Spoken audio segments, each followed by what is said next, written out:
এখন এই প্রান্তরে আমার চারপাশে অন্ধকার নেমে আসছে। পুলিশ চেয়েছে। পিনাস কোথায়? তুমি পিনাসকে খুঁজে বের করো। আমি ব্রুটাসকে খবরটা দিয়েছি। ক্যাসিয়াসের মৃত্যু সংবাদ তার কাছে বিষাক্ত তীরের মতো মনে হবে। ঠিক আছে, আপনি যান, আমি পিনাসের খোঁজ নিচ্ছি। তবুও তরুণী ভাসিয়ে দাও।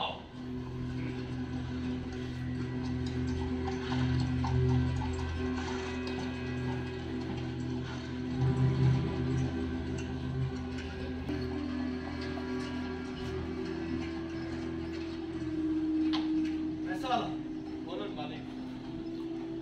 আজ আমার জন্মদিন, এই দিনেই ক্যাসিয়াস জন্মগ্রহণ করে। আর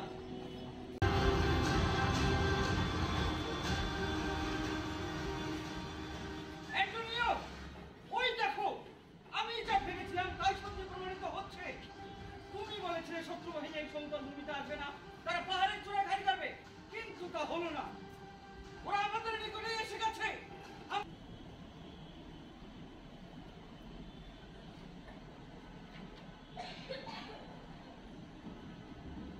ক্যাসিয়াস, তোমার ভিতরে একটা নিপাট ভালো মানুষ আছে, সেটা একটা চক্রকে বয়ে বেড়ায়। আপনাদের চোখে যদি অশ্রু থেকে থাকে, তাহলে সেই অশ্রু বিসর্জনের জন্য প্রস্তুত।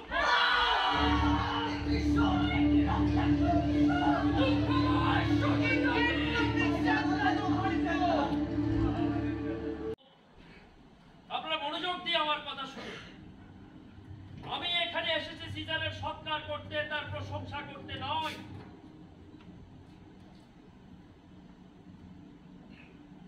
কবলে করে প্রাণ হারাক, এসব অত্যাচার ও অবিচার যদি ভীরু কাপুরুষকে অনুপ্রাণিত করে নারীদের কোমল প্রান্ত কঠোর করে তোলে, তাহলে সিজারের অত্যাচার থেকে মুক্ত হওয়ার জন্য আমাদের অনুপ্রাণিত করার করতে চলেছে। আমরা তো জানি আমাদের ব্যর্থতা মানে আমাদের মৃত্যু।